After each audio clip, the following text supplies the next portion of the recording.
Ketua Makin dan Pusra segenap jajarannya. Mungkin kesempatan kali ini saya sangat senang sekali ya ikut dengan teman-teman tentang menggali juga menjalin silaturahim. Ketika diajak ke Konghucu ke Matakin ini saya langsung walaupun terlambat datang saya. Ada yang mau saya tanyakan pada kecil saya kan sering nonton film kungfu. Dan kebetulan saya tinggal di Siantan. Siantan itu mungkin terbesar komunitas kaum teknologi di Pontianak Utara. Jadi saya dari kecil itu udah nggak asing lagi dengan sampai bahkan lagu konjen itu saya ingat hafal. Karena sering dengar dan tetangga saya juga memang kalau kami berlebaran mereka datang ke kami dan ketika mereka datang Imlek atau gantian kami juga berlebaran konyen dan itu sudah terjalin komunikasi dan silaturahim. Tapi ada pertanyaan saya dari kecil ya, tapi sekarang mungkin butuh pencerahan lah dari Pak dosen juga. Saya tadi beliau jelaskan dosen Konghucu, yaitu kami itu dulu sering melihat tuh Sunggokong. Pasti ya kelas sakti itu kan banyak pelajaran yang bisa kita ambil di situ. Yang mumpung ketemu pusat Subang A1, jadi saya pengen minta penjelasan dari Pak Tua. Itu kan sering diidentikan tuh ada Dewi Kuan In. Terus di situ ada Sunggokong ini kan untuk mendampingi pendeta itu kan untuk mengantar kitab suci. Kami itu nggak tahu kitab sucinya kitab suci ini atau bukan, itu mohon dikonfirmasi. Kedua, apa hubungannya dengan setiap hari itu selalu saya mendapatkan itu Dewi Kuan In itu ada. Apakah hubungan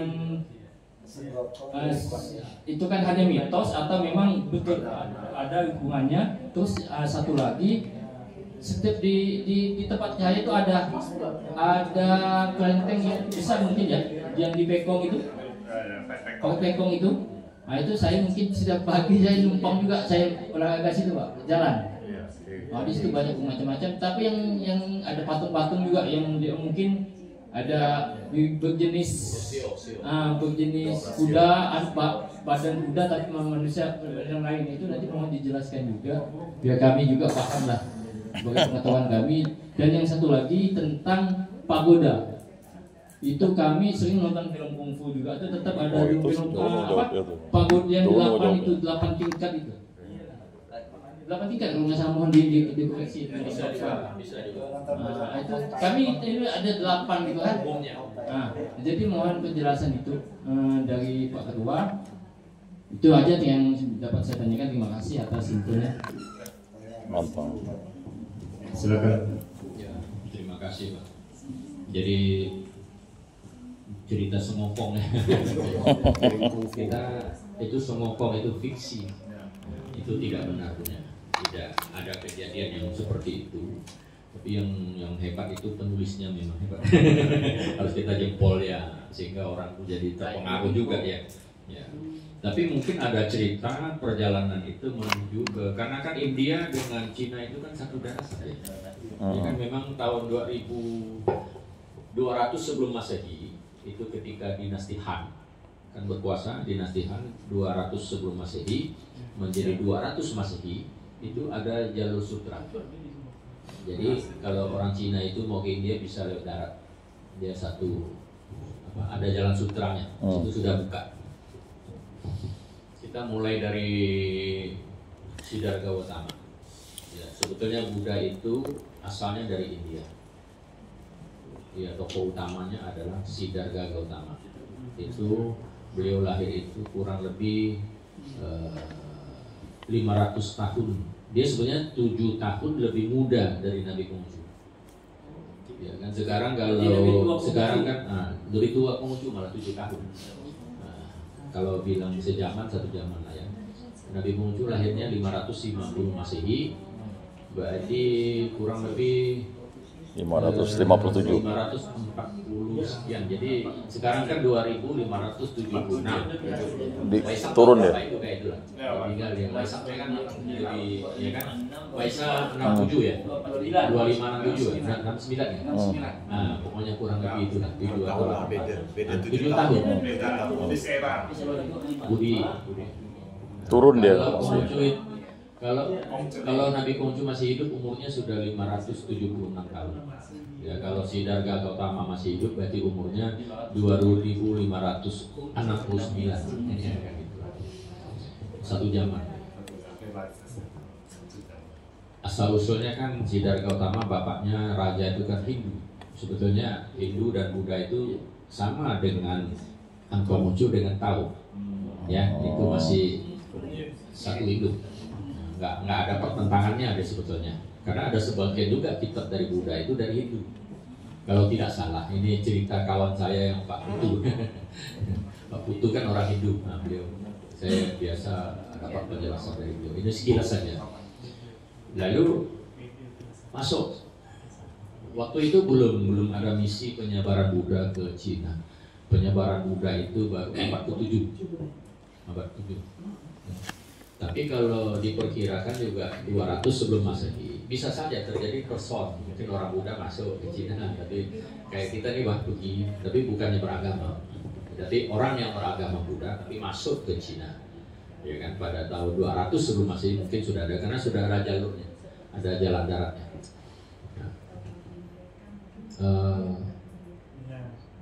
Buddha masuk ke Cina itu abad ke-7. Karena Cina itu sangat tertutup sebetulnya. Dia tidak mau menerima budaya luar, ya kan? Dia berpegang teguh pada budaya sini. Sehingga ketika mau Buddha masuk, dia tolak. Dia belum mau terima. Karena kalau ikuti budaya India tidak mau. Nah, tapi ya kawan-kawan Buddha kan tidak kehilangan akal juga. Sehingga masuk, terjadilah akulturasi campur sehingga timbullah Sancio. Sancio itu 3 aliran, 3 ajaran, yaitu Buddha, Konghucu, dan Taoisme. Sehingga timbullah Tridharma. Tridharma dicampur ya. Kalau kayak es teler tuh Pak, kalau dicampur ada semangka dalam tak enak gitu. Nah, kalau satu macam tak enak. Gitu ceritanya. Jadi timbullah Sancio, 3 agama. Jadi 3 agama bisa satu atap. Masuklah ke Indonesia kan termasuk. Jadi kalau cerita Sumokong itu sebenarnya fiksi, itu memang ditulis. Kalau Dewi Kuan Im itu lahirnya 600 sebelum Masehi, ya kan? Malah duluan Nabi Dewi Kuan Im sebetulnya, ya kan? Dari Siddhartha Gautama kurang lebih juga satu zaman. Nah, hanya saja ya, orang Cina ini kan, Tiongkok ini kan yang tadi itu campur-campur, sehingga umat Buddha juga menghormati Dewi Kuan Im, ya umat Konghucu juga menghormati Kuan Im, karena kan tadi sudah kita sebutkan Nabi Konghucu berpesan apabila menemukan orang baik, ya kan, termasuklah Dewi Kuan Im itu kan orang welas asih, Dewi welas asih, sehingga sering menolong orang, sehingga beliau itu tidak menikah, hanya sepanjang umur dia itu vegetarian, ya kan, jadi umat Konghucu tetap menghormati, ya. Itu tidak ada masalah karena adalah orang-orang baik yang dipercaya menjadi dewa dewi kan. Nah, jadi kita tetap menghormati, tidak ada masalah karena itu kan baik. Kan kita sudah dipesankan sepanjang dia baik kita hormati. Gitu. Kita ikuti jejaknya. Kita jadikan panutan dia. Nah, tapi kalau Sumokong filmnya saya berani pastikan itu fiksi. Itu bukan cerita yang sesungguhnya.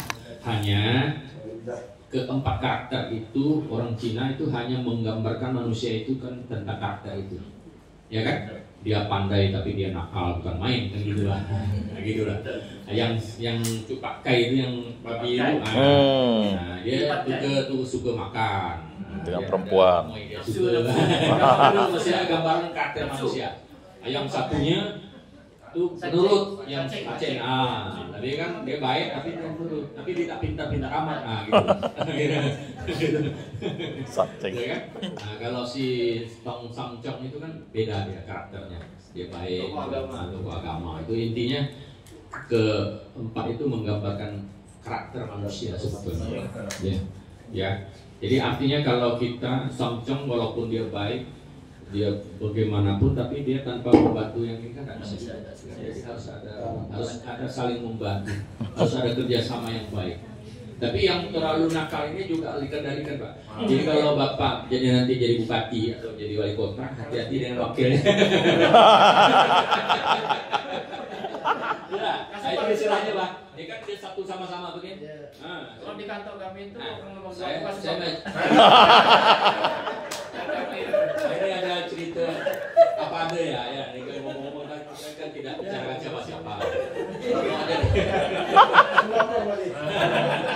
Bukan takut dia ini, kalau dia nggak dikendalikan nanti dia mau berkuasa lah. Ya, dirantai Pak itu. Dibaca kan dia, pusing dia, pusing kepala dia, dikasih duit. Jadi mesti diatur kan. Gitu. Jadi itu menggambarannya manusia, Pak. Manusia seperti itu, gambarannya. Memang betul juga dia ceritanya, tapi ceritanya gambaran manusia sifatnya seperti itu betul juga.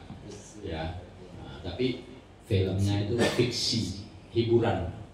Tapi banyak orang terpengaruh begitu ceritanya seperti tidak. Ya. Apalagi tadi itu, Pak. Pagoda itu gini. Pagoda itu kan dalam film itu kan ada juga pagoda. Ya tidak selalu tingkat 8, tapi bisa lebih tinggi, itu nggak ada masalah. Itu biasanya yang betul itu adalah segi 8 dia. Segi 8. Kalau orang Tionghoa bilang Pak Polu itu maksudnya tempat itu dibikin kalau kelenteng itu untuk itulah membakar surat doa. Karena biasa kan baca doa ya, itu biasa untuk bakar surat doa biasanya Pak Polu itu. Ya ada yang bilang bakar duit, tapi duit kan kita tak tahu, tak nampak ya. Tapi yang jelas itu adalah surat doa. Biasa kalau habis kita doa itu dibakar surat doanya ya biasanya, biasa dibakar. Dia bakarnya di mana? Nanti di Pak Polu gitu aja. Yang tadi pagoda tadi ya. Tapi kan kalau dalam film pagoda bisa nangkap siluman. Enggak masalah. Ya kan? Itu kan keyakinan masing-masing. Tapi memang setiap agama kan pasti keyakinan yang sifatnya unik.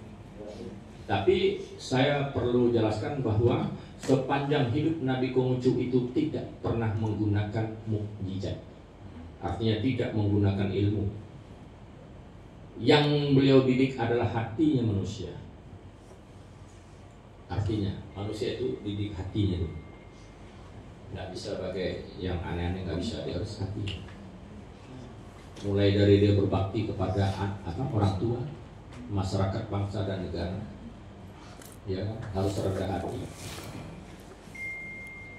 Itu ada Xiao Ti Chung Sin Di Gini juga ada 8. Pertama, ajaran pertama ada Xiao. Xiao itu berbakti. Kenapa sangat penting berbakti? Ketika anak masih kecil di rumah itu yang harus kita ajarkan adalah berbakti. Dan kita ada namanya kitab tuh Citikui. Citikui itu adalah pedoman atau ajaran yang menjadikan anak atau siswa yang baik atau anak yang baik. Jadi seorang anak itu harus menghormati orang tuanya, tidak selalu melawan orang tuanya. Ya, dia kalau di Cina itu kalau kelas 1, kelas 2 itu dia lebih cenderung diajarkan Ticikui. Sopan santun, berbakti itu yang diajar itu. Karena apa? Mustahil kita bisa berbakti kepada orang lain, kepada bangsa dan negara kalau orang tua sendiri pun kita kurang ajar. Dia tidak mungkin bisa menghormati orang lain kalau orang tuanya saja dia tidak hormat. Jadi sebelum dia keluar, makanya kalau film kungfu itu selalu sebutkannya sebagai contoh. Dia sebelum saatnya dia nggak boleh turun. Kalau dia masih degil itu nggak usah pergi ya, kalau nanti bikin hal ya. Jadi dia mesti didik dulu sopan santunnya. Ya. Nah, setelah dia bisa berbakti kepada orang tua, baru mungkin dia bisa berbakti kepada masyarakat, bangsa dan negara, termasuklah Tuhan. Yang kedua adalah setelah dia anak yang menjadi anak berbakti, dia akan timbul namanya xiaoti, itu rendah hati. Jadi dia akan sopan dengan orang, hormat dengan orang. Xiaoti cung itu setia, timbul kesetiaannya. Dia setia pada keluarga, kepada orang tuanya, kepada masyarakat, bangsa dan negara. Setia. Maka kita selalu menghadapi Quan Kong yang bawa perang besar. Beliau itu ada simbol cung itu setia. Yang kami hormati beliau itu sifat setianya kepada pimpinan, kesetiaannya yang kita hormati. Jadi setiap patung atau sengbing itu atau leluhur yang kami hormati itu masing-masing punya kelebihannya, kebaikannya. Ada yang welas asih, sering menolong, itu ada yang ahli pengobatan, itu semua kita hormati. Ketika dia hidup, dia sering mengobati orang tanpa pamrih. Kita hormati. Karena sesuai dengan pesan Nabi Kungcu tadi, kalau orang baik kita ikut, kita hormati. Ya. Jadi yang tadi itu xiaoti cung sim. Nah, baru setelah itu yang keempat itu dapat dipercaya. Kalau kita bisa berbakti kepada orang tua, bangsa dan negara, dan rendah hati, bisa sopan santun rendah hati kepada siapapun, habis itu kita bisa setia kepada bangsa dan negara, termasuk tempat kita kerja. Oke, kita kerja, kita hormati. Dalam ajaran Konghucu, kalau pimpinan itu kita harus hormati, apapun dia harus kita hormati, nggak boleh. Ya, kalau tidak kuat gitu. Yang keempat adalah sim, dapat dipercaya. Nah, jadi kalau orang itu bisa berbakti, bisa rendah hati, bisa dipercaya, otomatis dapat dipercaya. Kalau sudah dapat dipercaya, kita ketika kita bekerja dengan orang lain, ketika mau berhenti kita dilarang. Ngapain berhenti? Mau minta naik gaji kan tuh? Nah, gitu, Pak. Dia sayang dengan kita karena kata kita dapat dipercaya. Kenapa kita dapat dipercaya? Karena tadi itu kita sopan, berbakti, dapat dipercaya, dan setia kepada perusahaan. Tidaklah kita udah jadi sales ini, saleskan barang orang. Nah, itu kan namanya tidak setia namanya kan. Nah, itu. Nah, kita akan disayang oleh orang tua karena oleh perusahaan karena kita dapat dipercaya. Yang paling sulit adalah dapat dipercaya.